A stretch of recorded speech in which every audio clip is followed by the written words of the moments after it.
Hey, bonjour, Jonathan Blanchette, chef de l'Union nationale. Merci beaucoup d'avoir accepté mon invitation à participer à mon émission d'actualité politique du Québec. Merci beaucoup, Jonathan. Ouais, ça fait plaisir, Dominique. Hey, écoute, tu sais que j'ai un assistant, là, je le dis à tout le monde.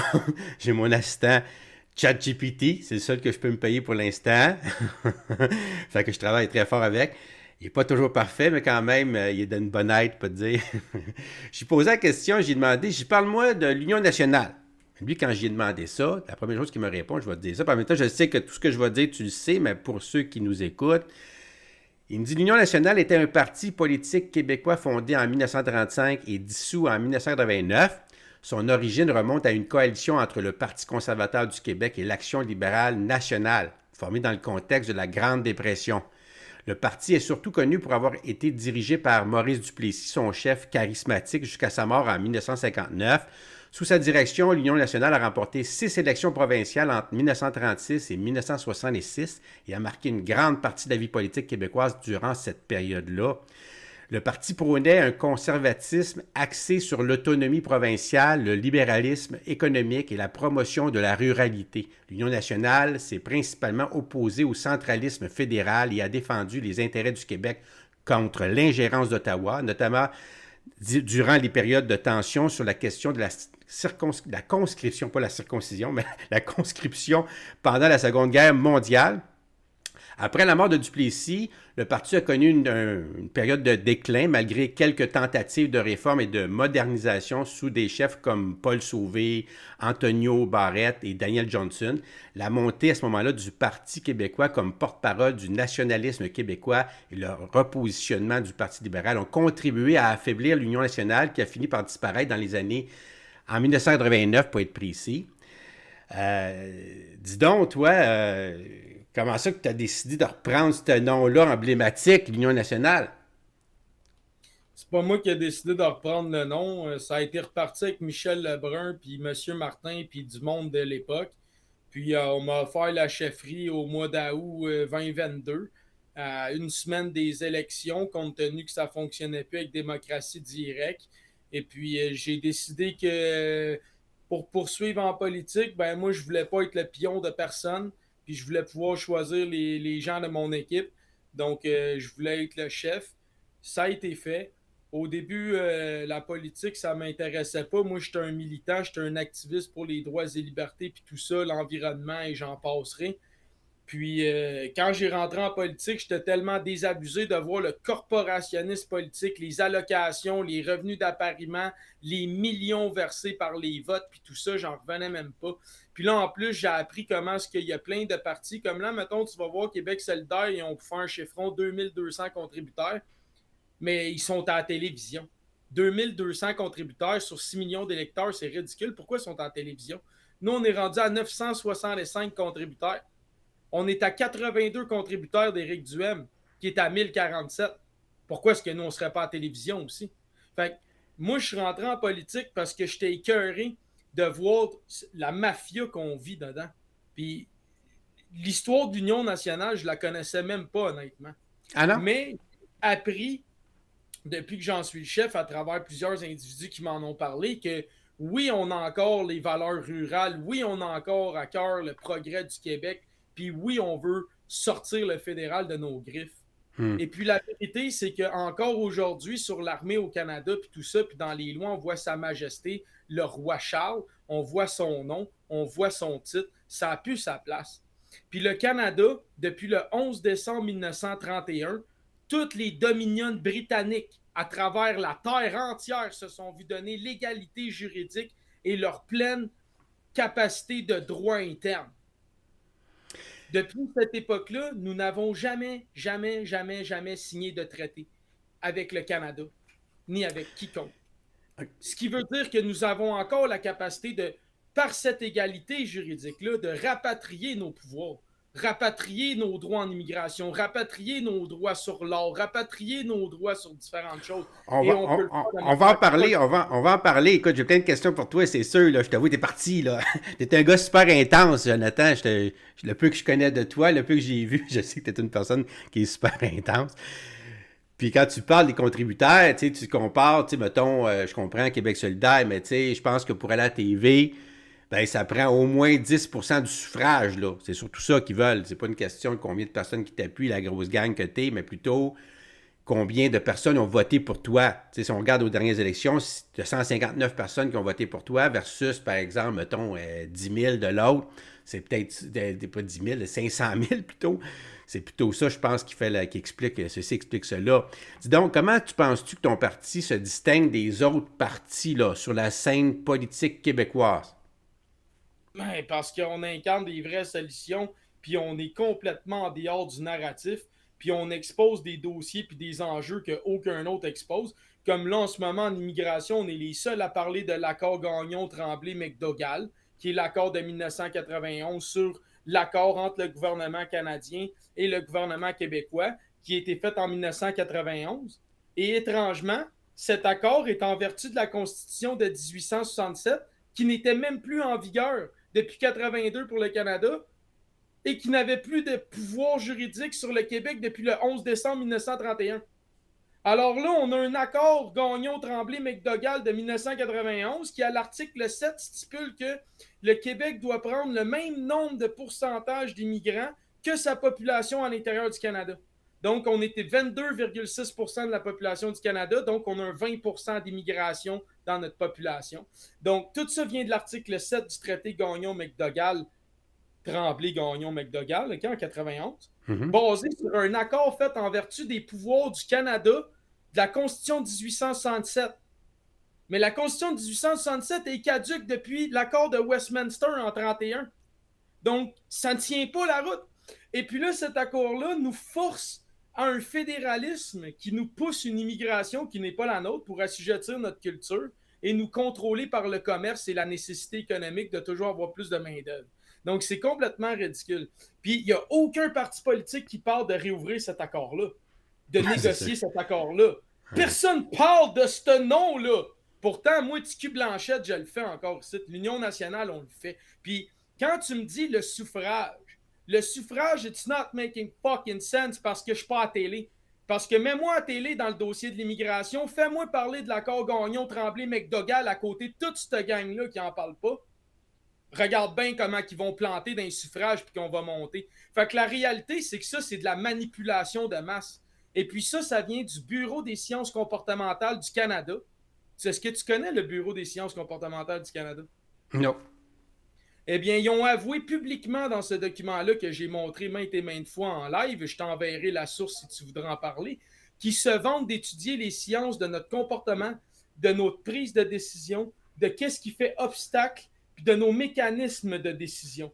Dans tous les médias, dans tous les aspects sociaux et autres. OK, là, je te le résume de mes mots, j'ai le document, si tu veux, ça s'appelle le Bureau des sciences comportementales. Ils font affaire avec l'ASPC. Et eux sont là pour utiliser les sciences comportementales, pour les utiliser dans des communiqués de presse, de programmation et d'agenda politique. Ouais, pour nous contrôler, manipuler la population, qu'on s'en aille tout dans le trou là-bas, là, c'est important qu'on ait une façon de faire. Puis il y a de la science là-dessus, ça, je suis au courant de ça. Je savais pas qu'il y avait un bureau là, expressément attitré à faire ça. Là. Voilà. Comment ça que, advenant que moi, l'Union nationale, je passe à la télé puis que je monte le document du Bureau fédéral parce que c'est gouvernemental, c'est fédéral, c'est Mhm. subventionné par nos impôts. Pourquoi personne n'en parle? C'est critique, c'est fondamental, c'est la vie privée, c'est le consentement, c'est la démocratie, c'est MK Ultra 2.0. Fait Ouais, que, fait que pourquoi tu crois que c'est inéluctable qu'on va se ramasser en avant de tout ce monde-là en contributeur? Parce que nous, on est le peuple. Eux sont les médias, eux sont MK Ultra, eux sont l'agenda. Nous, on est le peuple. Puis on arrive. ah, ben, tu sais, il faudra que tu te fasses reconnaître autrement, probablement, puis éventuellement, quand tu seras vraiment à ce niveau-là, tu pourras amener des points comme ça, parce que je suis pas sûr que ça intéresse la population générale, tu sais.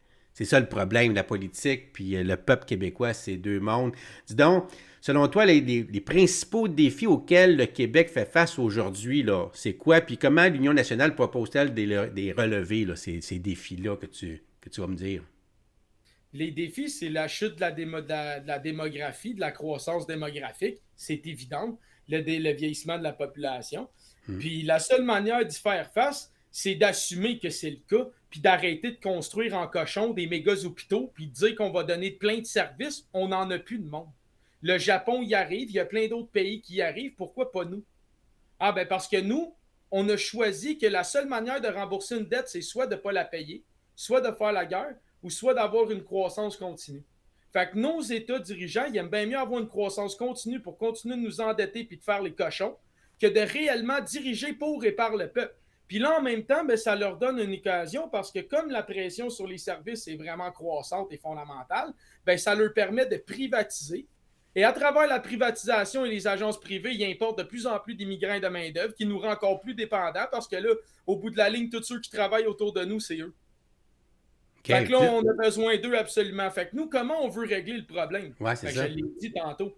On veut aborder la manière de. On est en train de décroître. Avons-nous réellement besoin de continuer d'ajouter des structures? Non. Mais on doit peut-être commencer à entretenir celles qu'on a. OK? Mais, Première étape. Deuxième étape, il faut créer de la richesse. Mais on n'a pas de main-d'œuvre. Donc, comment on crée de la richesse sans main-d'œuvre? Ah ah! Là, c'est une méchante bonne question que personne ne parle. Mais encore une fois, nous, l'Union nationale, on a les réponses. On a de l'eau qui est un trésor national que les États-Unis à côté commencent à manquer d'eau potable par-dessus la tête. Ils ont besoin de notre eau, ils ont besoin de notre électricité. Et puis notre eau en ce moment, je ne sais pas si tu le sais, Dominique, mais juste les 10 plus grands producteurs pompeurs d'eau, ça s'appelle les grandes industries ont soif dans le journal Le Devoir. Les 10 entreprises, ça donne 490 milliards de litres d'eau, OK, qui pompent. Mais exemple, au Nunavut, il y a une redevance de 5 cents le litre d'eau pour les mines. Advenant que nous, on voulait proposer 10 sous le litre parce que c'est pas renouvelable, ce qu'ils font avec, ils scrapent l'eau, ils empoisonnent le territoire et tout ça. Hein?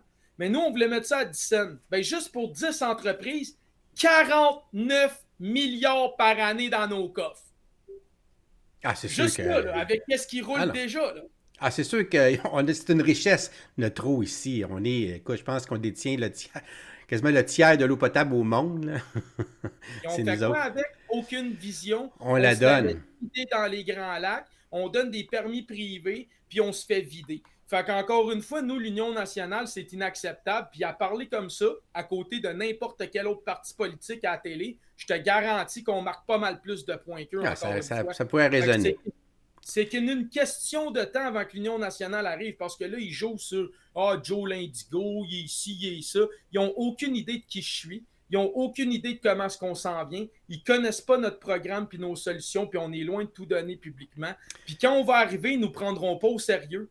Puis ils vont se faire ramasser à une vitesse incroyable car ils vont nous avoir pris de haut et leur chute sera grande. Écoute, tu parles de ton programme, on va en parler un petit peu, tu mets beaucoup d'accent sur la santé, l'économie dans ton programme. Comment comptes-tu financer l'augmentation des salaires dans le secteur de la santé, la création d'une pharmaceutique publique? Parce que tu parles qu'on ait notre propre pharmaceutique, puis tu dis aussi que tu donnerais toi 25% tout de suite de plus dans le salaire des PAB, des infirmières, partout là. Comment tu Ouais, fais pour ça? les ramener. Parce que là, en ce moment, on pense que de donner une augmentation de salaire aux gens dans le privé, c'est stupide parce que ça coûte trop cher. Mais la vérité, c'est que ceux qui travaillent au privé nous coûtent 3 fois le prix de ceux qui travaillent au public. Fait que déjà là, en partant, il y a du ridicule à arrêter de niaiser. Ensuite, tu me demandes où je vais aller chercher l'argent. Je viens juste de te dire que juste avec l'eau de 10 entreprises, c'est 49 milliards dans nos coffres. Puis on est loin d'avoir compté toutes les entreprises. Puis on est loin de parler de Nestlé. Puis on est loin de parler des États-Unis. Puis tout ça. J'ai parlé aussi de notre électricité. Nous, à l'Union nationale, on ne veut pas raser 5000 km de forêt au Saguenay pour faire des éoliennes. On veut faire une seule méga centrale nucléaire qui peut fournir 10, 11, 12 méga térawatts. Non, c'est des gigawatts, excusez, parce que les mégawatts, c'est ce qu'ils veulent. Puis là, c'est des gigawatts hein, qu'on veut parce que 1 millier de mégas, c'est 1 giga. Donc, la plus grosse centrale nucléaire actuellement au monde fait entre 7 à 9 gigawatts à elle seule. Donc, Donc, pourquoi raser des forêts? Pourquoi créer plein de centrales au charbon puis pomper du gaz puis tout ça quand on peut facilement faire une ou deux centrales nucléaires puis alimenter tous les véhicules électriques, tous les réseaux électriques puis se décarboner en faisant une centrale nucléaire, parce que là, on sait que Jean Chrétien il a décidé de stocker ça à Gatineau, proche de la rivière. Puis on sait que là-bas, c'est loadé d'uranium dans les montagnes puis tout.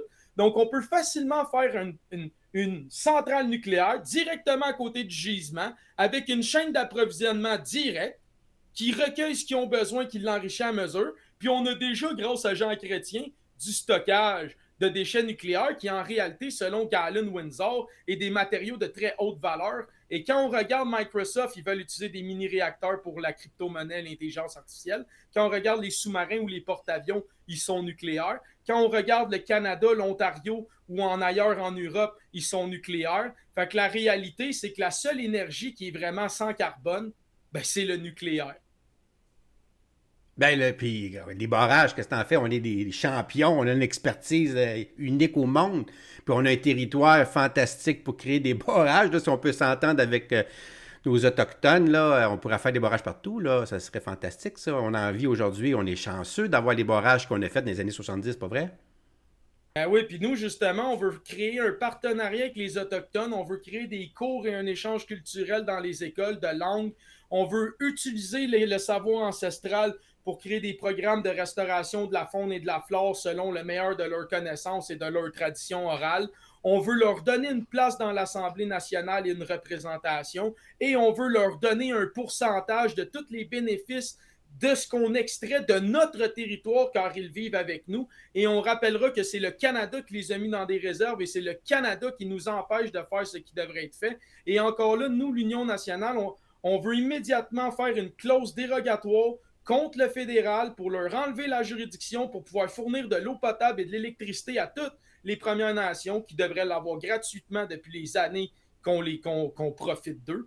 Et puis, toute l'hydroélectricité, justement, devrait être faite dans le but d'alimenter les États-Unis et la crypto-monnaie et l'intelligence artificielle parce que les États-Unis n'ont pas la même chance que nous pour se décarboner. Donc, ils vont être en grande demande de notre hydroélectricité. Et là, on a les investissements pour créer les grands barrages avec les Autochtones, les Métis, les Inuits, les Cris, puis tout ça, hein, les Premières Nations, et nous-mêmes, puis de faire une richesse incommensurable avec ça dans un partage d'économie stable parce que tout ce qui est de la crypto-monnaie, tout ce qui est de l'intelligence artificielle, puis les banques de données, puis tout ça, bon, ben, qu'on le veuille ou non, ben, c'est l'avenir, puis ça va avoir lieu. Donc, aussi bien savoir tirer profit de l'agenda de ces gens-là, puis de négocier d'égal à égal avec eux, que ça nous arrive de toute manière, puis qu'on ne fasse que continuer de s'endetter, de les subventionner, en leur disant merci de nous faire travailler quand c'est nous qui payons le salaire. La crypto-monnaie, tu sais que ça demande énormément d'énergie, puis ça génère pas énormément d'emplois payants, là, même si je comprends que c'est l'avenir, là, c'est vrai, mais c'est pas comme ça qu'on va s'enrichir, la crypto-monnaie, Pas là. de la crypto-monnaie que je parle pour s'enrichir. Je parle que des centres comme Microsoft avec l'intelligence artificielle, OpenAI, Nvidia, puis tout ça, Netflix, Amazon et compagnie, c'est des compagnies extrêmement énergivores. Et là, ils s'en vont vers la robotique, donc des batteries, donc encore de l'électricité, de la charge. Donc, moi, l'aspect économique, c'est pas la crypto-monnaie, c'est l'hydroélectricité, c'est OK. l'électricité. C'est Donc, ça le facteur ça tourne économique. autour de l'eau, là. Les redevances de l'eau, créer de l'électricité avec l'eau. Donc, notre richesse, tu en ferais profiter au maximum, là. Tu l'utiliserais, cette richesse-là, pour enrichir le Québec, si je comprends bien, là. Nous l'utiliserions ensemble pour payer nos structures, pour entretenir nos structures. Il faut comprendre quelque chose.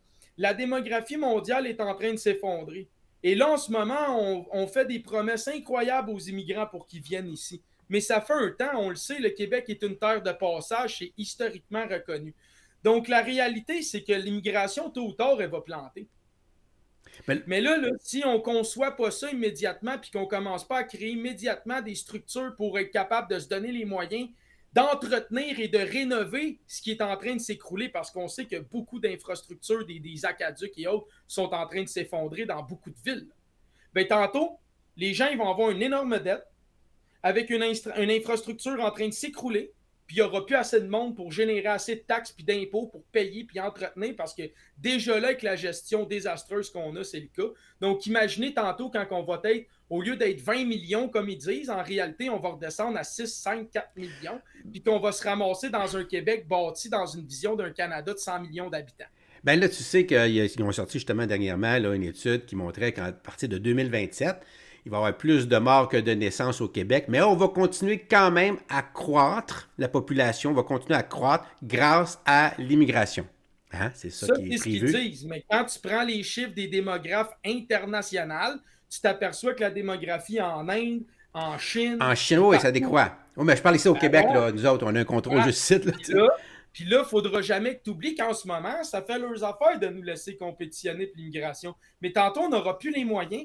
Puis tantôt, la Chine aussi va se battre pour garder le monde. La Chine aussi va se battre pour faire venir les ingénieurs, les médecins, puis tout. Tout le monde va se battre parce que tout le monde va avoir une population de plus en plus vieillissante. Puis tout le monde va avoir des méga infrastructures. Mais là, pense à un pays comme la Chine qui a déjà des villes fantômes qui servent à rien. Imagine. Fait que tantôt, ça va être l'enfer à gérer, la Chine. Fait qu'ils vont clairement faire comme le Canada. Puis ils vont vouloir siphonner toute la main-d'œuvre. Et puis ils vont avoir bien plus de moyens que nous parce qu'ils sont 1,4 milliard de payeurs d'impôts.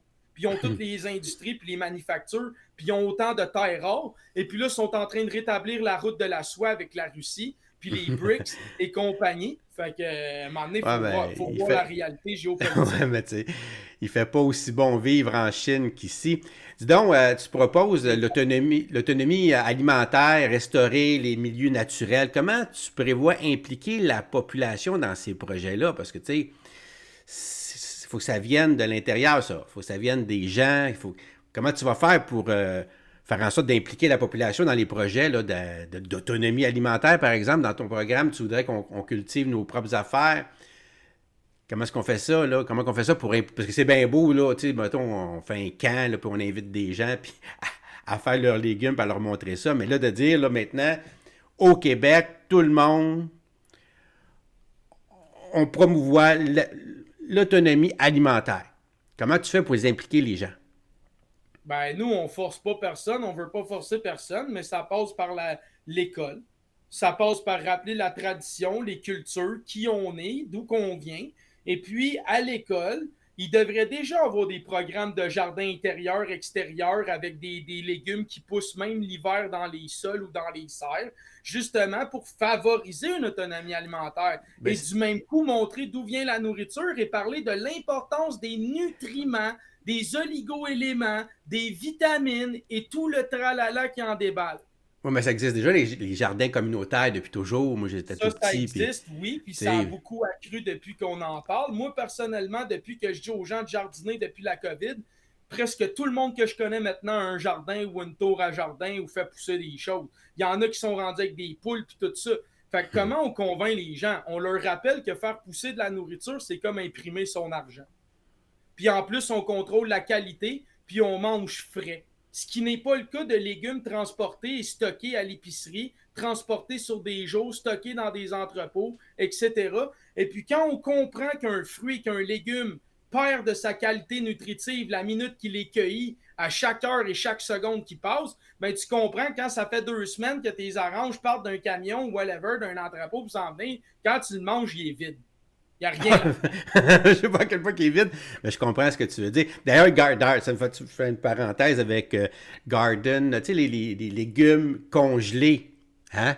Je sais pas si tu connais ça, Arctic Garden. C'est des légumes congelés. Ces légumes-là sont direct. Il y a un spécialiste qui s'en va, là, puis il s'en va checker le sucre de chaque légume. Puis il dit OK, c'est aujourd'hui qu'on le cueille. Tu sais, il est vraiment à son top. Puis là, il cueille ça, puis il le surgèle immédiatement sur place. L'usine est en plein milieu du champ. Puis tu goûtes à ces légumes-là, là, puis tu les aimes pas tellement. Que tu un brocoli d'Arctic Garden, c'est bien plus, ça goûte fort comparativement à un brocoli qu'on achète, qui est même pas fini de mûrir ou quoi que ce soit, quand on le met dans le bateau, ou on le met dans le train, ou on le met dans le citerne, peu importe. Puis quand il arrive ici, c'est là qu'il finit de mûrir, tu sais, en s'en venant ici. Écoute, dis donc, j'ai regardé ça dans ton programme. Tu veux interdire le lobbying, sous peine de sanctions ou d'emprisonnement. OK? Quelles seraient les sanctions prévues, premièrement, pour les contrevenants? Puis comment ferais-tu en sorte que cette mesure-là soit efficace? Parce qu'il ne faut pas oublier une chose, là. Tu sais, je pense aux frapperus, par exemple. Parce que le lobby, là, c'est pas tout. Je pense que tu penses tout de suite à des pharmaceutiques, mais le lobby, c'est tout le monde, là. C'est toutes les organisations à but non lucratif, qui se donnent un groupe qui s'inscrit pour aller être capable d'aller voir le gouvernement ou son député pour essayer de l'influencer dans ses décisions pour qu'il nous écoute. Parce que c'est comme ça qu'on se fait. C'est le lobby qui permet à la population de se faire entendre par le gouvernement. S'il n'y a plus de lobby demain matin, ben là, c'est dictature. Là. Il n'y a pas de lobby, même en Chine, ça n'existe pas en Chine, le lobby. Les lobbies au Québec, ça a été autorisé depuis le 23 juin 2002, si je ne me trompe pas. Puis la définition de l'acte de lobbying vient de la définition du favoritisme politique qui s'appelle le mécénat. Et c'est un crime. Et les organisations communautaires, actuellement, sont complètement muselées puisqu'ils dépendent du financement du gouvernement qui leur donne des directives ministérielles qui passent interrégionales, qui se ramassent jusqu'à eux. Et s'ils ne font pas ce que le gouvernement dit, ils leur coupent les fonds. Donc, on n'a plus des organismes communautaires. On est en dictature ministérielle, sinon ils n'ont pas de subvention.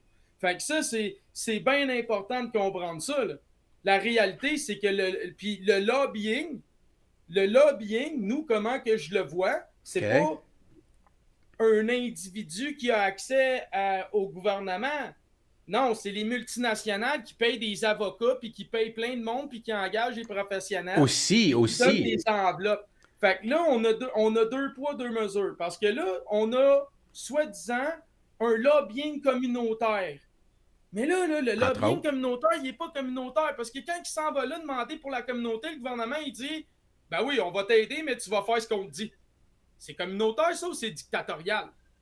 Non, mais tu sais, je pense à... On n'a pas de milieu communautaire, parce que les milieux communautaires sont empêchés de faire leur vraie fonction, leur vrai mandat, puis leur vraie mission, qui est pervertie de la manière que l'administration fonctionne, parce que c'est du mécénat, et là, il faut avoir un favoritisme politique, et pour être le favori de quelqu'un, faut que tu y liches le Fait encore une fois, nous, à l'Union nationale, on ne veut pas empêcher les gens d'être entendus, mais on veut que tout le monde soit entendu.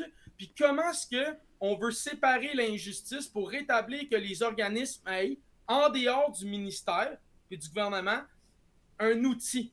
Ben, l'outil, il est dans la loi L7 visant à lutter contre la pauvreté et l'exclusion sociale, puis il s'appelle l'Observatoire de la pauvreté, qui est à l'article 35 ou autour de ça. Puis il est supposé d'avoir le mandat de créer une structure pour travailler de manière durable dans un plan établi avec les milieux communautaires et les professionnels, dans le but de revenir à un objectif de diminuer la pauvreté et l'exclusion sociale. Donc, sais-tu que cet article-là n'est toujours pas en vigueur dans cette loi? Et la loi s'appelle la loi L7, visant à lutter contre la pauvreté et l'exclusion sociale. Et le mécanisme s'appelle l'Observatoire de la pauvreté. Et il existe, mais il n'est point en vigueur. Donc, encore une fois, nous, l'Union nationale, on est prête. Puis je te garantis que dans n'importe quel dossier, nos adversaires, ils vont tremper, ils vont avoir chaud. Fait qu'ils sont mieux de s'atteler. Fait que même si on passe à la télé dans 8 ans, ils vont être détrempés, ces gens-là. C'est terminé, on arrive, puis je te garantis que le changement, c'est ensemble qu'on va le faire. Écoute, dans ton programme, tu prévois une réforme électorale pour instaurer un mode de scrutin proportionnel. Comment crois-tu que ça va changer la dynamique politique au Québec, ça, de changer ça, d'instaurer un mode de scrutin proportionnel?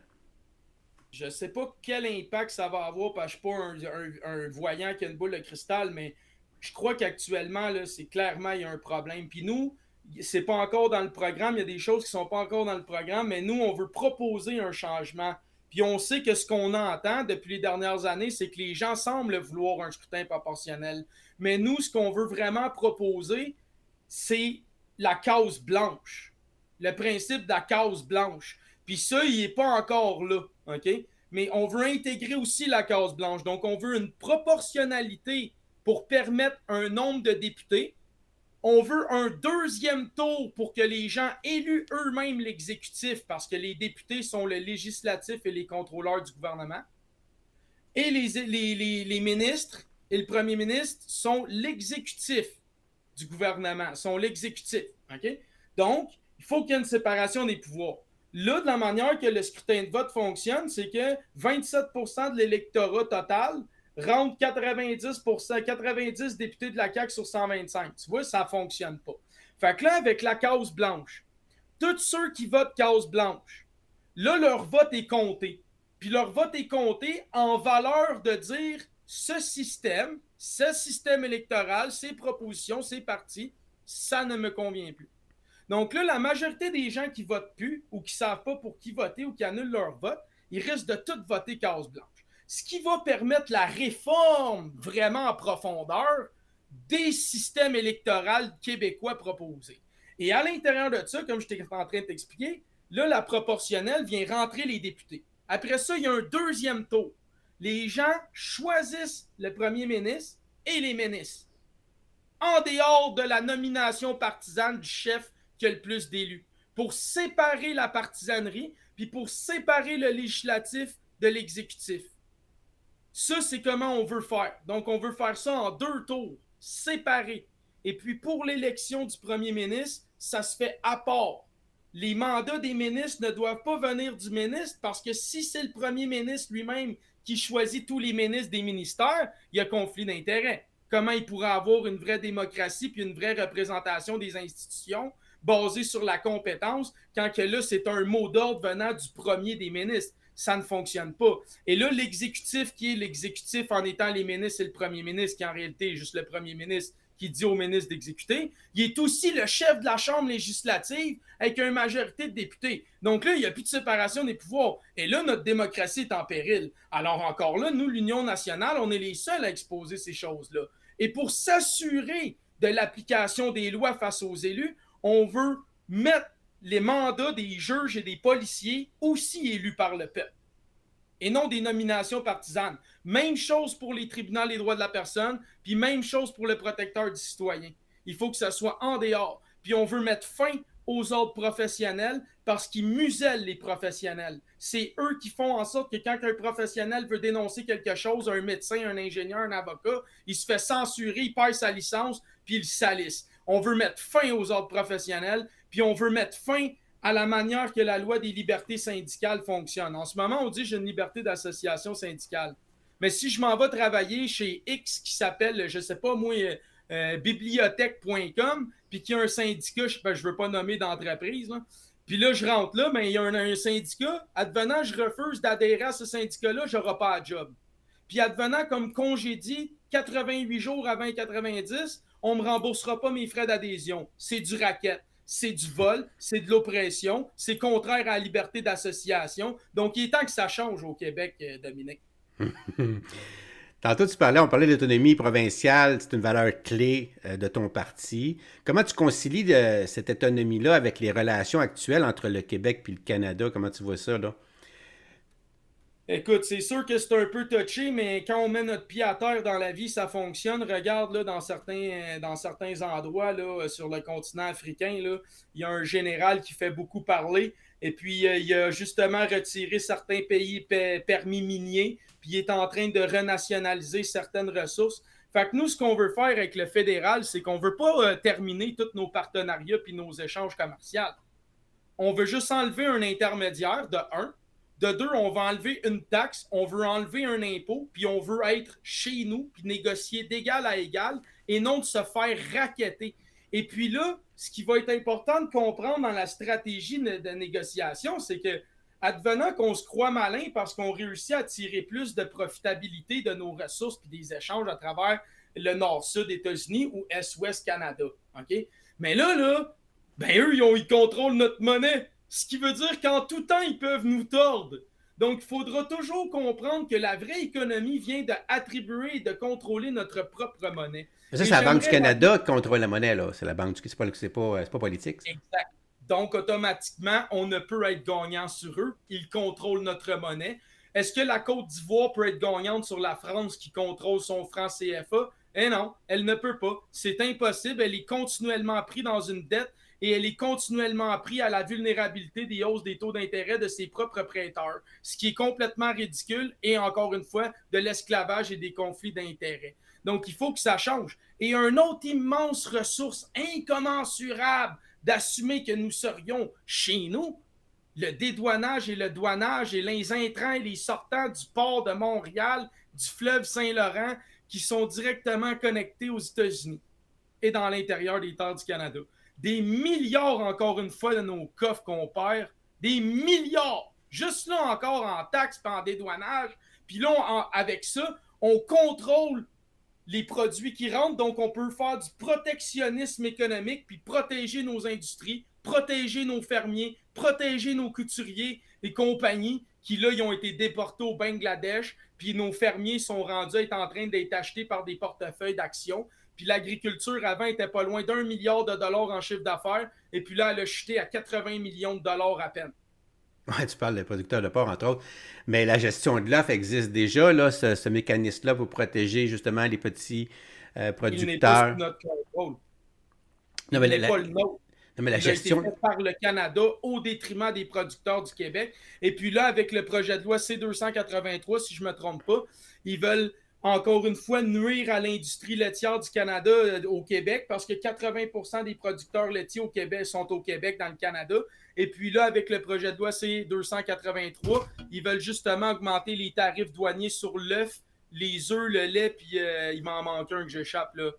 Le poulet, les œufs, puis le lait. Le porc aussi. Non, il n'y a pas le porc dans l'accord de celle-là. Il y a juste poulet, œuf, puis OK.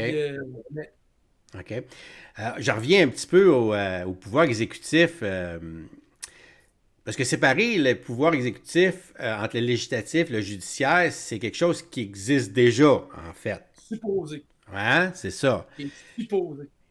Quel changement concret aimerais-tu voir dans ce domaine-là là, pour renforcer la séparation entre les pouvoirs exécutifs, législatifs et judiciaires?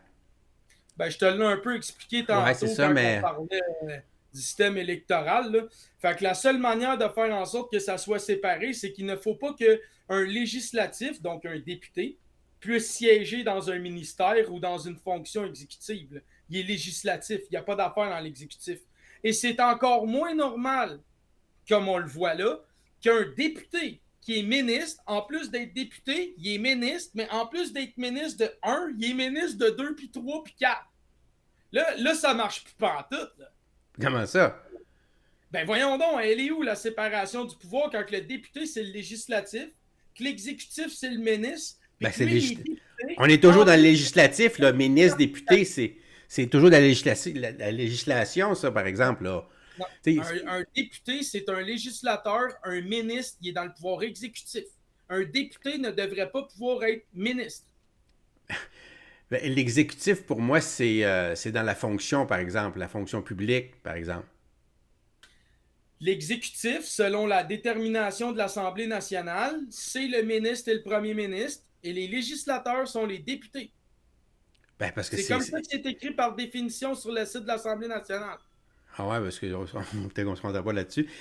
Mais là, mettons que tu es au pouvoir demain matin, là. C'est quoi qu'est-ce que tu ferais pour s'assurer là, que, par exemple, le politique puisse pas s'ingérer dans le judiciaire, par exemple? On l'a vu là, pendant le gros On rhume, commence.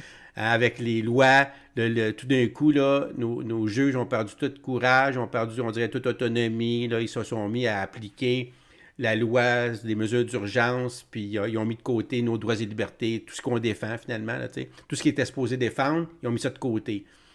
Fait que là, on se dit, il y a une ingérence là, qui s'est faite. Là. Comment tu fais pour que ça arrive pas, ça? Ben, nous, c'est simple, on veut constituer un État de droit. Puis dans un vrai État de droit, c'était comme le Bills of Rights, exemple, ce qui veut dire que c'est inaliénable, c'est incessible, et comme c'est écrit dans la loi des mesures d'urgence du Canada, ils ne sont pas supposés porter atteinte à nos droits et libertés d'aucune manière. Le problème étant que en 1982, ils ont annulé la Déclaration des droits canadiens parce qu'ils ont créé la Charte des droits et libertés et non la Déclaration des droits canadiens, donc le Bills of Rights du Canada. Donc, c'est pour ça qu'ils se sont dépêchés de créer une charte des droits et des libertés. Là, ça veut dire que tes droits sont potentiellement plus des droits, ils sont des libertés. Et une liberté veut dire une permission. Donc, nous, on veut faire un état de droit. Et puis, pour ça, on veut restaurer un conseil législatif qui est le garant de s'assurer qu'aucune loi, aucun arrêté, aucun ordre exécutif ou autre ministériel ne brime un droit garanti humain fondamental. Ça s'arrête là. Et quand un gouvernement veut tenter d'exécuter une loi qui est contre le droit garanti, immédiatement, c'est annulé par ces gens-là qui ont le droit d'annuler immédiatement toute loi, tout ordre, tout arrêté pour contrebalancer. Et eux, ils doivent être des constitutionnalistes en dehors du système gouvernemental et de l'État, et ils doivent être mandatés complètement de manière autonome, et ils doivent être complètement transparents. Puis là encore là, ça veut dire qu'il faut changer la loi sur l'information, parce que clairement, elle permet de censurer les choses, et il faut changer De l'autre raison de sortir du Canada, c'est la loi sur la preuve du Canada qui s'applique en toute matière compétence ou d'une poursuite civile ou fédérale. Et à l'article 39.1 de cette loi-là, il y a le Conseil de la reine privée. Le Conseil de la reine privée, ben, c'est le premier ministre et son cabinet, ou le procureur ou le greffier qui, à sa demande seulement, peut censurer n'importe quelle information pour une période de 20 ans minimum. Donc, ce qui veut dire que monsieur se fait prendre les culottes baissées, il peut empêcher la production du témoin et du document devant n'importe quelle cour du Québec. Article 39.1 de la loi sur la preuve du Canada. Donc ça permet à la mafia de continuer. Puis aussi, on veut faire une loi anti-mafia en parlant de mafia. On veut faire une loi anti-mafia plus sévère qu'en Italie. T'es affilié avec une compagnie mafieuse douteuse qui blanchit son argent dans la construction, on saisit tout. That's it, that's all. On saisit tout, on gèle tout. Puis si on prouve que t'es coupable, c'est direct en prison. Ça s'arrête là pour complot. Bye. C'est fini les peines bonbons. C'est fini d'être gentil avec les criminels. Parce que tu peux regarder, si tu écris sur Google, le Canada est le paradis de la mafia. Check bien ça sortir des médias. J'ai créé ça à un moment donné, certain. L'Union nationale a un programme environnemental ambitieux avec des projets comme les toits verts, la récupération d'eau de pluie. Comment ces initiatives-là seraient-elles financées puis intégrées dans les infrastructures urbaines? Parce que là, c'est pas juste un toit ici et là, si tu veux vraiment implanter ça. Là. Comment est-ce que tu fais ça pour financer ça puis l'intégrer dans les infrastructures urbaines? Pour financer ça, là, déjà là en partant, OK, récupérer de l'eau, c'est simple, ça prend des tuyaux, des aqueducs, tout ça. Exemple, façon simple, on a énormément de plastique qu'on ne sait pas quoi faire avec. Ben, on pourrait facilement commencer à le récupérer, puis tout le plastique qu'on récupère, on en fait des tonneaux légers qui peuvent recueillir l'eau, qui sont facilement déplaçables ou autres, parce que si des ingénieurs y pensent, c'est facile. Cette eau-là peut être réutilisée dans les jardins, elle peut être réutilisée à droite puis à gauche.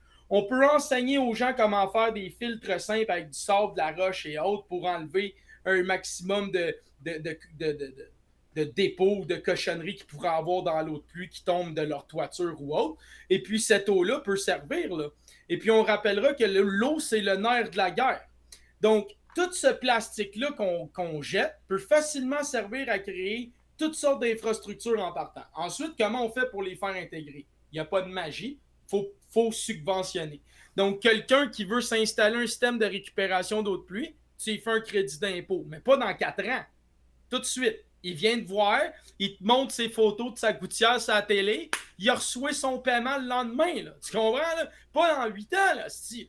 OK? Puis ensuite de ça, tout ce qui est des jardins communautaires, ben ça, c'est encore une fois, c'est les initiatives communautaires de permettre les espaces urbains pour les organismes communautaires, pour les personnes âgées, les CHSLD et autres, de leur donner des endroits où dire, regardez, ici, vous pouvez faire des mini-maisons, puis vous pouvez faire des jardins, et puis on va vous faire une serre à l'année, puis il va y avoir des patates qui poussent, puis de la salade, puis les gens qui sont en survie pourront faire une petite économie à échelle, parce que ça leur donneront quelque chose à échanger, à vendre ou à manger, et puis là, automatiquement, on crée de la richesse. Ensuite, on a plein de terres en friche au Québec qui sont à l'abandon. Puis on a plein de monde qui cherche quoi faire puis qui se disent merde, je serai jamais capable d'être propriétaire dans la vie, mais j'aimerais ça. Pourquoi est-ce qu'on ferait pas comme à l'époque où, que, exemple, ici en Abitibi à l'époque, le gouvernement disait allez là-bas, travaillez la terre, puis c'est à vous, puis après ça, on va vous charger les taxes. Parce que là, l'individu devient prospère. Fait qu'on peut facilement faire des programmes où que dans lesquels des milieux communautaires, on intègre des choix possibles de dire aux gens on a des programmes en Abitibi, en Gaspésie ou autre, ou qu'on a des fermettes communautaires, des fermettes privées. Ah, mais ça... On peut faire des modèles comme ça parce que ça coûte rien bêcher la terre. Puis ça coûte rien un container ou une maison mobile de chantier. Non, c'est sûr, mais tu sais, ça me fait penser, là, dans le temps des westerns, hein? Il dit, OK, le gouvernement, il dit, OK, vous partez avec votre cheval, là, puis là, vous allez choisir un terrain, puis le premier arrivé, il plante son drapeau, puis c'est à lui. T'sais? Puis là, il va. Ben là, c'est même, là, parce qu'il y a tout le monde à partir. Ouais, puis c'est pas rien que ça. C'est parce que dans ce temps-là, écoute, t'avais planté ton drapeau, là, tu construisais ta petite cabane, ton petit enclos, t'élevais tes chevaux, tes poules, tes affaires, puis tu vivais là, là. Il n'y avait pas d'infrastructure, là, pas d'électricité, pas de route, pas de train. Il n'y avait rien. Là, fait que, tandis que là, si le matin, il y a des gens qui s'en vont dans le champ de patates se mettre une roulotte là, ben, ils vont vouloir avoir l'électricité, ils vont vouloir avoir l'eau courante, ils vont vouloir avoir le chemin, ils vont tous vouloir avoir ce qu'on retrouve ailleurs. Puis ça, son compte de taxe, il va exploser s'il fallait qu'il en paye un peu. Le long de la Gaspésie, c'est plein de terre en friche juste sur le bord de l'autoroute. Ouais. C'est plein de fermettes. Même ici, en Abitibi, là, sur le bord de la route, c'est plein de fermettes. Puis il y a de l'électricité qui se rend. Puis il y a des anciennes villes désaffectées que tout est là encore, comme Joutel ou whatever, ou Saint-Paulin ou whatever, qu'on peut facilement repartir. Fait que la réalité, c'est que tout est une question de volonté politique. Puis en ce moment, on a une crise du logement. Puis c'est sans précédent. Puis on a une crise de l'itinérance. Puis c'est sans précédent. Fait qu'est-ce qui coûte le plus cher? Allouer des bâtiments puis leur permettre un minimum d'autonomie avec des équipes sur place dans des endroits conçus pour, ou continuer de payer des polices, des médecins, des infirmières, des travailleurs sociaux, des soins de santé, des médicaments, puis les ramasser morts d'overdose dans la rue. Fait qu'encore une fois, la réalité, c'est que ça nous coûterait moins cher d'investir puis de créer des communautés ou des différents programmes, parce qu'on ne parle pas juste de ça, on parle de différents programmes, parce que là, tu me parlais de l'agriculture, entre autres. Oui, pour m'en parler encore. Ça, pour favoriser l'implémentation de prendre ces gens-là qui sont en misère dans la ville, qui ne savent pas quoi faire puis que tout coûte trop cher, puis leur dire, regarde, on a des programmes à gauche pas à droite, de telle sorte de choses, qu'est-ce que tu as envie de faire? Ben, il y en a qui vont décider d'y aller, comme il y en a qui vont décider de rester sur le banc de parc. Ben oui, au moins, c'est sûr, on leur donne le choix, puis on les intègre, et puis ils vont générer de la richesse, et puis ils vont nous coûter moins cher en services sociaux. Fait que clairement, on est gagnant. C'est sûr qu'on est gagnant. Puis on est gagnant en plus, non seulement d'un point de vue humain et moral, mais aussi sociétal. Parce que là, ces gens-là qui ne généraient rien, tout d'un coup, se mettent à être productifs. Il y a beaucoup de maladies mentales en ce moment, là, dans l'itinérance. Là, c'est l'enfer. Là, ça fait pitié, le monde. Là, ça fait tellement pitié. Je comprends que donner de l'espoir, par contre, ça peut aider. C'est vrai, tu as raison. Tu parles d'agriculture. Tu sais, l'agriculture, nos agriculteurs, ils cherchent à produire de plus en plus parce que pour être rentable, il faut absolument que ce que tu cultives, il y ait un bon rendement parce que si tu n'as pas le rendement, c'est pas payant. C'est parce qu'ils font la marge de profit est tellement petite. Le retour à l'agriculture sans produits chimiques, parce que c'est une priorité pour dans ton programme. Comment comptes-tu convaincre les agriculteurs et les grandes entreprises agricoles là, d'adopter ton modèle là, naturel? Là? Ben, regarde en Inde comment l'agriculture biologique est en train de surpasser l'agriculture chimique. Puis regarde au Moyen-Âge, puis depuis l'histoire de l'humanité. Moyen-Âge. Puis regarde le résultat des terres arables qui sont en train d'être brûlées. On dit que d'ici 20 ans, il n'y aura plus de terres cultivables à cause des produits chimiques. Pourtant, il y a des endroits au Moyen-Âge où ils ont cultivé pendant des siècles. Puis nous, ça fait 20, 30, 40 ans qu'on cultive. Puis ces endroits-là qu'on cultivait à l'ancienne, même si c'était soi-disant moins rentable, ce qui est totalement faux parce que les cultures organiques en Inde et autres le prouvent que c'est faux. Parce que la réalité, c'est que le rendement dépend de la qualité du sol. Ben aussi. Puis, ah oui, c'est pas aussi, c'est ça, c'est que ça. Donc, si t'as pas de qualité dans le sol, t'as pas d'humus, t'as pas de micro-organismes, t'as pas de vie, t'as pas de terre noire, t'as rien, t'as pas de minéraux, t'as pas d'eau, ton légume, ça va être... Fait que ça va être ça que tu vas dire, c'est des arguments que tu vas employer pour convaincre les agriculteurs? Ben non. Parce que les autres, là, ils vivent ça. S'ils utilisent du chimique, pas parce qu'ils aiment ça, là, c'est parce qu'ils ont vu la différence entre faire ça au naturel. Non. C'est parce qu'ils sont pognés à prendre des semences d'Allemagne.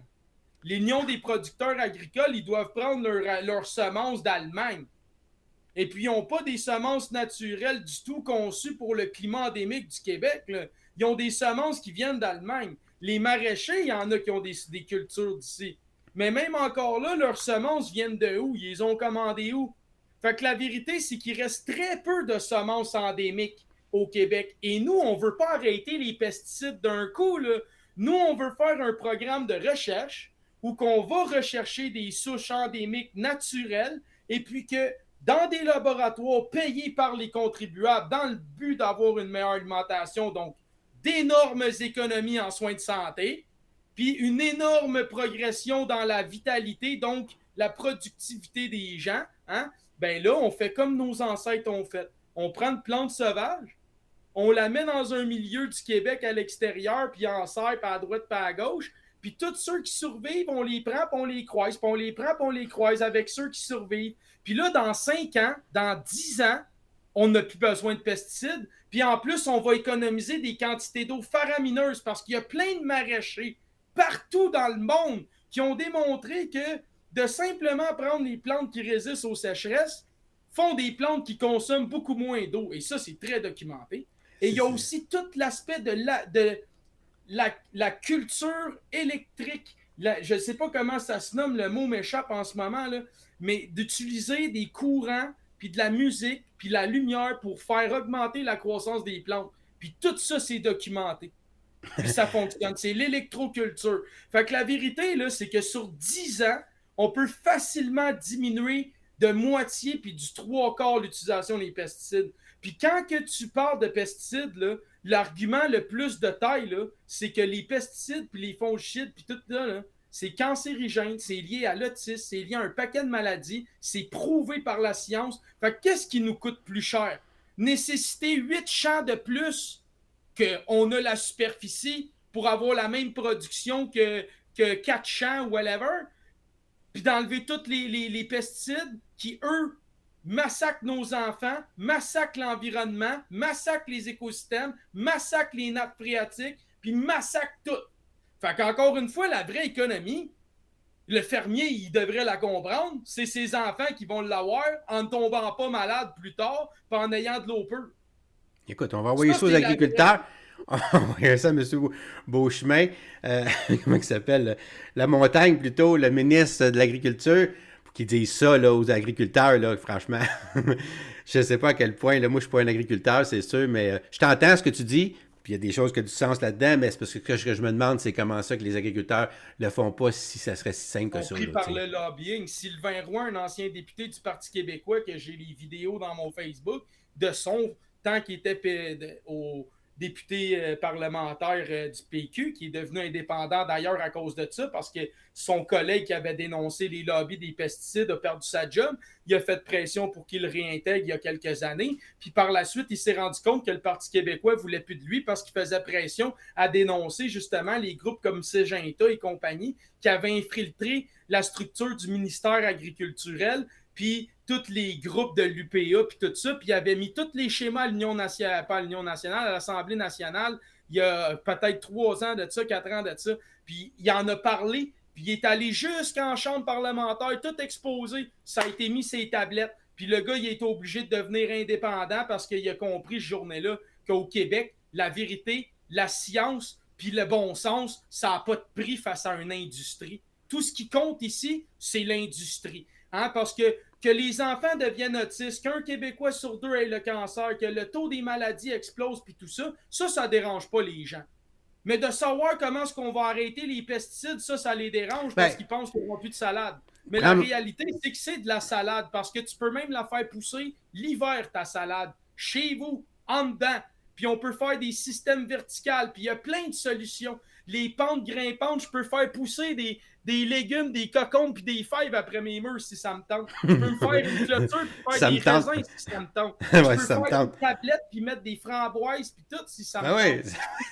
Fait que la réalité, c'est la propagande de l'esprit qui nous font à croire que c'est trop difficile, que c'est trop long, que ça serait ci, que ça serait ça. C'est totalement faux. Dans la vie de tous les jours, on m'a dit une affaire, là, je regarde la vie des Québécois aujourd'hui qui se lèvent le matin, qui se dépêchent à aller mener leurs enfants à la garderie, qui la soirée arrive, qu'ils sont pognés dans le trafic, il faut y aller chercher ça avant 6 heures, sinon ils payent une pénalité, ils arrivent, il faut qu'ils fassent le souper, il faut qu'ils fassent les devoirs, puis il va te coucher, puis là, il faudrait qu'ils cultivent toutes ces affaires. Je sais pas. Jamais dit qu'il avait cultivé ses affaires. Fait qu'encore là, ça fait 2 fois que je te reprends là-dessus.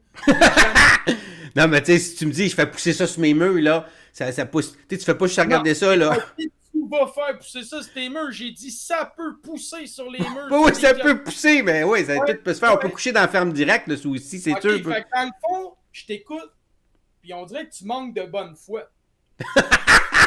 Non. C'est parce que j'essaie de visualiser, là. J'essaie de visualiser, là, à tous les jours ce que tu me dis. C'est ça que j'essaie de faire. Je visualise pas bien.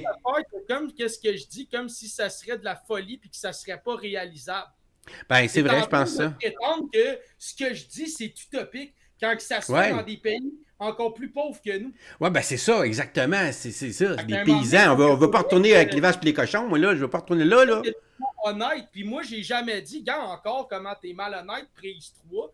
Tu dis que je dis aux gens qui devraient aller vivre avec les cochons pour faire pousser la nourriture. J'ai pas Ça dit. fait J'ai dit, moi, je veux pas retourner là, tu sais. Je veux pas ben, retourner c'est là. pas ça qu'on dit. Tu sais, Fait comme que pourquoi tu Monsanto, dis hein, ça? Jonathan, tu sais, Monsanto, la compagnie Monsanto, tu connais, qui Oui, font des oui, je graines, là, géniques, là, des graines qui se reproduisent pas, qui sont stériles, mais qui font en sorte que tu n'as pas besoin de pesticides, de tout ce que tu voudras, parce que dans la maudite graine, ça fait en sorte que là, les bébites ne mangent pas ça, ben non, la les graine a plantes. déjà ses pesticides, c'est pour ça. Non, mais c'est ça, mais c'est C'est intégré dans dans la la vie, plante. Et dans la plante, c'est ça.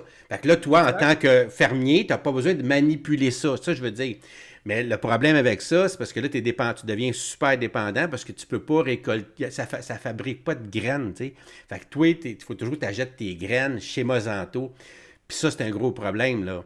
Mais quand même, c'est toute technologie. Tu parlais de technologie, comment arriver avec des nouveaux procédés. Puis tu vois, Monsanto, ils se sont fait arracher la tête avec leurs produits. Parce que quand t'es un producteur comme ça, ben tu veux faire de l'argent, tu veux rendre ça rentable, mais là, c'est sûr que c'était rentable, mais les fermiers se sentaient complètement dépendants, puis ça, ils n'aimaient pas ça, mais pas pantoute. Dis donc, on parle d'écosystème, la restauration, parce que dans ton programme, tu inclus la restauration des écosystèmes. Avec quelle institution ou organisation là, envisages-tu de collaborer pour mener à bien ce projet-là là, de restauration des écosystèmes? As-tu ça en Juste tête? avant, là, nous autres, là, justement, on veut refaire, dans l'autre sujet avant, là, on veut refaire une banque de semences ici, gérée par les universités, les agriculteurs, de manière publique appartenant au peuple. Parce que c'est pas normal de contrôler la nourriture des gens. C'est pas normal de contrôler la semence qui est la génétique de Dieu, qui est la semence de la nature. Ça appartient au patrimoine du vivant. Il n'y a aucune compagnie sur Terre qui devrait détenir des droits sur des semences. C'est ridicule. Puis nous, à l'Union nationale, on interdirait ça sur un asti de temps. Là. Je m'excuse, mais à chaque fois que je vais voir les gens, là, puis je leur demande, est-ce que vous trouvez ça normal que nos semences viennent de Monsanto, puis d'Allemagne, puis de Syngenta, puis tout ça, puis que nous, publiquement, on n'ait rien? Tout le monde me dit que non, puis tout le monde est d'accord. Parce que justement, aucune compagnie est supposée faire des profits sur des soins de santé comme sur les semences de la nourriture de la vie. C'est un crime contre l'humanité, puis c'est l'esclavage. Parce que quelqu'un qui contrôle ta nourriture, là, on s'entend-tu que tu as intérêt à l'écouter en esti? T'as Ouais, intérêt mais à faire ce qu'il dit, hein? Fait c'est qu'eux pas. autres, là, ils contrôlent notre semence. Ce qui veut dire que demain matin, ils peuvent décider qu'ils envoient des semences qui ne pousseront pas en toute connaissance C'est de ça. cause. Puis nous, on va avoir des saisons désastreuses, puis on ne comprendra pas pourquoi. Puis dans le fond, ça va être une guerre économique menée par les méga portefeuilles des corporations qui vont vouloir mettre les fermiers d'ici à terre pour les racheter à rabais. Est-ce que ça serait ça qui serait en train de se passer, Mais c'est parce que. justement pour ça qu'on n'a plus de valeur agriculture? Non, mais pourquoi tu penses que ça arrive, ça? C'est parce que, à cause de la rentabilité des champs, le problème, là, en ce moment, on est de plus en plus de monde sur la Terre. Il faut que, par hectare, là, il faut absolument qu'on produise plus que ce qu'on produisait naturellement, comme tu le dis. C'est pour ça que la science, tu sais, un exemple, là, les OGM, de faire grossir les porcs plus rapidement, les poules plus rapidement, tout plus rapidement. C'est pas naturel, ça, là. Il n'y a rien de naturel là-dedans, là. Mais il y a un besoin, c'est pour ça que ça existe. C'est faux. Parce que la vérité, c'est que ça existe pour contrôler l'offre et la demande et qu'il y a un énorme T'es pas gaspillage, même obligé. pas chiffrable. Non, mais t'es pas obligé d'adhérer à ça. Toi, t'es un agriculteur. Moi, j'ai des graines. Je pousse mes graines. Mais là, regardons Ah, ça, là. Moi, j'arrive, moi, je suis le l'UPA, compagnie. Je m'en viens cogner chez vous. Je dis, hey, comment tu fais? C'est quoi ta rentabilité ici? Hey, non, moi, non, là, non, non. Un je te vends fermier de mes graines. l'UPA, il peut pas. Un De quoi tu. fermier de l'UPA, il est obligé de prendre ce qu'on lui donne. Là. Il fait pas ce qu'il veut, le producteur de l'UPA. Là. Je sais pas où tu as entendu ça, mais c'est faux. Là. Ben, il est pas obligé de prendre une semence en particulier, Oh là. oui, il est Ah obligé ouais? de prendre les semences qu'on lui dit. Là. Je sais Moi, je te pas. garantis, Ah là, ouais? l'UPA, là, quand tu es dans des producteurs agricoles, le maïs, le blé ou whatever, le soja, whatever tu fais pousser, là, tu choisis pas là, les souches de graines puis tout. Là. Faut que tu fasses pousser ceux qui te vendent, puis faut que tu fasses qu'est-ce qu'eux te disent, parce que sinon, ils ne te rachèteront pas là, tes affaires. Là. C'est comme Écoute, ça qu'ils contrôlent par la distribution et le rachat de la production. Fait que quelqu'un qui fait pas ce qu'eux veulent avec les porcs ou les bœufs ou whatever, il arrête d'y acheter, il achète tout au Mexique ou ailleurs, lui il fait faillite, il le rachète, Là, la personne est obligée d'acheter des tracteurs, s'endetter pour la ferme, elle a un crédit à rouler, elle part de ça à la tête. Fait qu'il n'ira pas se battre avec son seul gang-pain qui est l'intermédiaire qui rachète tout au nom de Big Mange-Marde. Fait que là, eux autres, ils tiennent tout le monde, là, parce que le gouvernement qui est supposé protéger les fermiers puis le peuple de ça, ben, il a rien fait.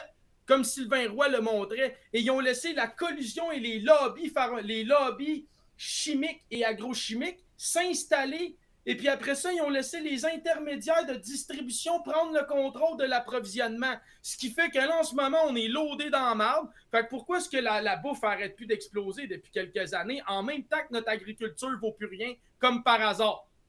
Ah ben parce que justement, au lieu d'avoir une vraie gestion pour et par le peuple, on a une gestion corporative de « Ah, nous devons faire de l'argent ». Non, qui fait de l'argent? Pas le peuple, les corporations. Le peuple est même plus capable de manger. L'épicerie, elle a quadruplé en 2 ans. C'est un fait. Puis pourquoi le quadruplé en 2 ans? Ben parce qu'on est rendu dépendant bien raide de des conglomérats agroalimentaires qui dictent nos lois chez nous parce qu'on est à genoux. Ben ça suffit. Ça n'a pas rapport avec l'inflation et le manque de main-d'œuvre, d'après toi? L'inflation est générée de manière à justement pour faire une dette, comme je t'ai dit tantôt, il faut toujours que tu crois. Fait que la croissance, donc l'inflation. L'inflation, c'est la croissance non-stop de la dévaluation de notre monnaie parce qu'on imprime toujours plus d'argent et on injecte l'argent. Pourquoi est-ce que ça arrive? Parce que quand tu payes des billes, 1,5% à 2,5% environ de la transaction s'en va à la banque. OK? En plus que tu payes des forfaits de banque. Puis pour avoir un crédit, pour avoir un nom, pour avoir le droit d'un prêt ou un char ou une maison, il faut que tu utilises une carte de crédit, il faut que tu fasses des achats avec. Mais à chaque fois que tu fais un achat avec une carte de crédit, c'est 5 à 6% de la transaction qui s'en va à la banque. Fait que qu'est-ce qui arrive? Ben, la banque est à l'étranger. Fait qu'à chaque fois que tu fais une transaction, puis que tu fais 66,66 transactions à 1,5%, ton 100$ il est rendu qui est à l'extérieur du pays. Quand tu fais 20 transactions avec ta carte de crédit, ton 100$, il est à l'extérieur du pays. Fait que là, qu'est-ce que le gouvernement faut qu'il fasse pour qu'il y ait de l'argent en circulation? Faut qu'il en réimprime d'autres. Mais là, le problème, c'est que l'argent, c'est une promesse de paiement parce que c'est pas de l'argent. C'est une dette en circulation. On appelle ça un bill. Un bill, c'est une facture. Donc, la réalité, c'est qu'on ne paye pas des choses. On décharge des factures. On décharge des dettes. Donc, encore là, l'Union nationale, on est les seuls à dire le vrai langage économique. On est les seuls à comprendre la réalité dans laquelle on se trouve, que nos élites qui payent bien ces gens-là à la télévision pour qu'ils n'expliquent pas ces choses-là et se ferment la gueule, ben, ça reste tabou. Mais en attendant, là, dis-moi que c'est pas vrai ce que je viens de te dire. Ben, l'inflation, pour moi, c'est, entre autres, ce qu'on a vécu en ce moment, c'est toute l'injection d'argent, pas des cartes de crédit, là, mais l'injection d'argent des gouvernements, Trudeau, par exemple, qui a doublé notre dette, là, puis on n'a rien pour ça, là. C'est juste injecter de l'argent dans la population. Ce qui fait en sorte que là, ton 10$, il vaut plus 10$, là. Il vaut 2 piastres et Voilà. demi. Pourquoi il faut toujours injecter de l'argent, injecter de l'argent, injecter de l'argent? Parce que quand tu Faut vas chez pas injecter de Walmart, l'argent. Walmart n'est pas dans les paradis fiscaux, il y a qu'un peu. Quand tu vas chez HSBC, la TD, ils sont tous dans les paradis fiscaux. Ça, c'est d'autres Les choses, là. mines sont dans les paradis fiscaux. Fait que la vérité, c'est qu'à chaque fois qu'on va chez Canadian Tire, on se fait extraire notre argent. À chaque fois qu'on va chez Walmart, on se fait extraire notre argent. À chaque fois qu'on va chez Shell, on se fait extraire notre argent. Fait que partout ce qu'on va, il extrait notre argent. Puis cet argent-là, s'en va où? Elle s'en va dans des groupes d'investissement à la BlackRock, à la Vanguard, puis dans des belles banques à la Rothschild, qui a encore une fois aucun putain de parti politique sur la terre, va oser le dire. Bon. Hey, parlons-toi un petit peu de toi. Hein? On a parlé pas mal de ton programme. Là. Dis-moi donc, qu'est-ce qui t'a poussé, Jonathan, toi, à entrer en politique, devenir chef de l'Union nationale comme ça? Là? C'est quoi le moteur?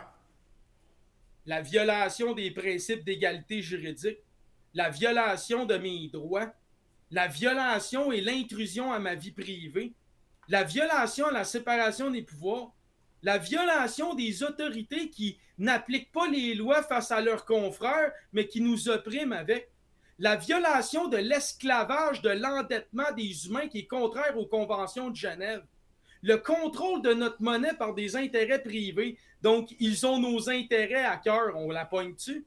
Donc, toutes ces choses-là m'ont amené à dire, dans la vie, Joe, là, ça fait 30 ans que tu te plains sur le coin de la rue, ça change-tu quelque chose? Non. Quelle est la seule manière de changer une loi puis d'amener une solution? Ben, c'est de se présenter en En politique. politique. Donc, Ouais. par la force des choses et non parce que j'en ai envie, je suis en politique Et puis, ça m'a amené à faire la politique. 4 ans de militantisme, à aller voir les forces de l'ordre, à leur demander à l'époque, êtes-vous des policiers? Travaillez-vous pour l'ordre, la sécurité publique ou la santé publique? Et puis là, ben, je me faisais un malin plaisir. Ouais. Donc, D'ailleurs, je vais te montrer quelque chose, tu me fais penser, parce que moi, ça fait longtemps que je t'ai regardé, puis surtout pendant le gros rhume, puis tu t'es battu contre ça, puis à un moment donné, tu dois t'en souvenir certainement, un jour, tu étais supposé te passer en cours, puis tu vas le dire, je vais te montrer un extrait de ce que tu as fait à ce moment-là. OK, tu vas te reconnaître. Tu vas te reconnaître certainement. Mais on va regarder ça avant, regarde bien. On va sourire un petit peu. Okay? Fait que là, je rappellerai que selon le Code civil CCQ 1991, il viole l'article 3, l'article 7, l'article 10, l'article 11. Selon la Charte C12, il viole l'article 1, l'article 3, l'article 4, l'article 5, l'article 9.1, l'article 10, l'article 37. Selon la Charte canadienne, il viole l'article 1, l'article 2, l'article 7, l'article 11.g et l'article 12. Selon le Code civil, il bafoue l'article 7, l'article 15, ça c'est civil, international et politique, 17, 18 et 19. Et les droits de l'homme universels, il bafoue l'article 1, l'article 2, l'article 3, l'article 5, l'article 11.2, l'article 18, l'article 19, l'article 20. Puis là-dedans, j'ai toujours pas parlé de la déontologie policière vraiment, qui est aussi là-dedans. Les policiers qui donnent des constats bafouent l'article 6. Et quand ils font un abus d'autorité ou une détention aléatoire ou une arrestation sans justification parce que vous êtes 200 pas de masque, puis c'est toi qui viens chercher, c'est clairement pas justifié, c'est clairement aléatoire. Puis de détenir quelqu'un pour un constat d'infraction, c'est un abus d'autorité, c'est un abus de pouvoir. D'identifier quelqu'un avec le système de police puis d'y envoyer un ticket par la malle, c'est de l'abus d'autorité, t'as pas le droit. Fait que je veux dire, regarde, on peut continuer puis on peut continuer. Puis... T'es vraiment intense. Moi, cet extrait-là, je l'ai montré à plein de monde parce que t'as raison, mais en même temps, ça me faisait rire parce que le mec, tu disais l'article 1, l'article 2, l'article 5, l'article 7, là, tu reportais une autre affaire. Ah, écoute, j'ai trouvé ça super. Puis ça explique un peu quand tu dis là, que tu t'es battu contre toutes ces affaires-là. C'est pour ça que je voulais te montrer ça parce que c'était un fait. En tant que leader là, relativement nouveau sur la scène politique quand même, comment espères-tu mobiliser les électeurs à faire adopter tes idées de ton parti? C'est ça qu'on parlait tantôt, c'est ça le nerf de la guerre, tu sais. Pour que tu sois à TV, comme tu dis, il faudrait que tu trouves une façon de mobiliser les électeurs, pour faire adopter tes idées. Donc, comment tu vas faire ça? La même façon que j'ai fait dans le temps que tu as montré. J'ai réussi à mobiliser énormément de monde dans ce temps-là, puis on a fait jaser. Puis déjà là, encore une fois, je ne sais pas comment de dossiers qu'on a forcé publiquement, que les médias ont sorti après nos dénonciations. Les gens qui me connaissent et qui sont avec nous depuis longtemps le savent et ils l'ont vu continuellement, année après année. Donc, on va faire la même chose. De l'acharnement, des sources, des faits et être à l'écoute des gens autour de nous. Et l'Union nationale, c'est ce qu'on fait. Mais on n'est pas là pour plaire aux gens. Moi, je ne suis pas là pour plaire aux gens. Je ne suis pas là pour avoir un discours qui trahit qui je suis. Moi, je suis qui je suis, puis je parle comme je parle, puis je ne changerai pas ma façon d'être pour plaire.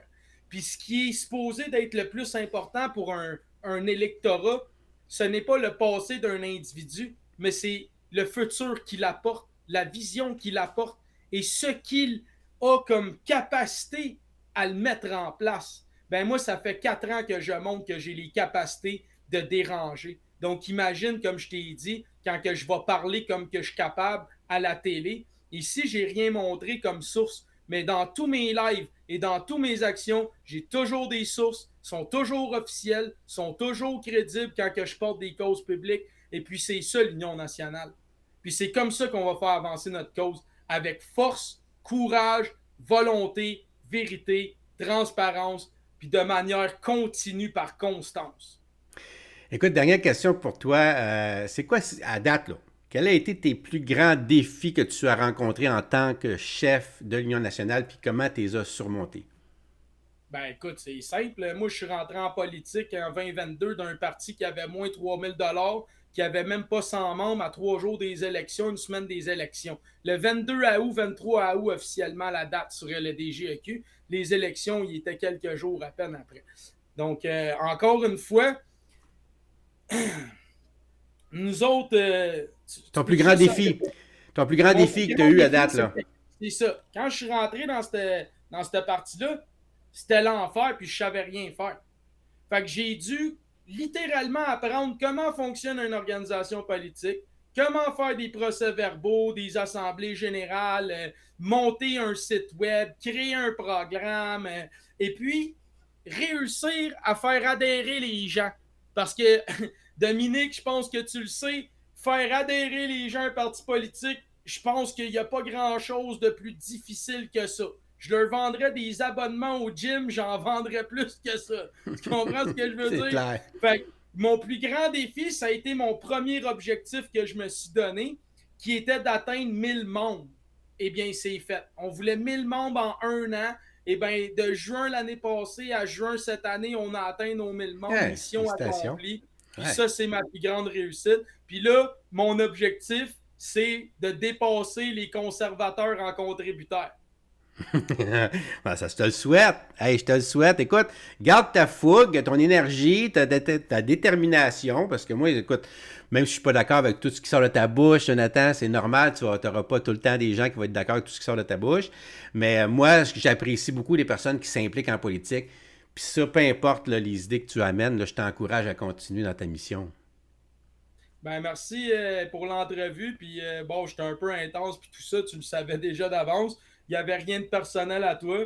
Puis merci à tout le monde de comprendre que faut enlever la carte blanche aux instances politiques et à nos élites. Et la seule manière de faire, c'est comme ça s'est fait avec l'Union nationale à l'époque ou avec le Parti québécois qui avait continué ce que l'Union nationale avait fait. Ça prend une organisation pour et par le peuple. Puis non, le peuple, une organisation du peuple ne sera jamais comme une organisation professionnelle des élites parce qu'on sait très bien que le peuple parle vrai, le peuple ne se censure pas et le peuple souvent est guidé par l'héroïsme du cœur et non la censure et le théâtre de la raison. Donc, merci tout le monde. Puis mon slogan de l'Union nationale, c'est chaque matin, nous renaissons à nouveau. Ce que nous faisons aujourd'hui, ce qui importe le plus. Donc, s'il vous plaît, reprends ton pouvoir, ta souveraineté. Donc, implique-toi en politique. Merci. Hey, merci à toi. Puis écoute, on va sûrement avoir l'occasion de se reparler, Jonathan. Avec plaisir. OK, bye bye.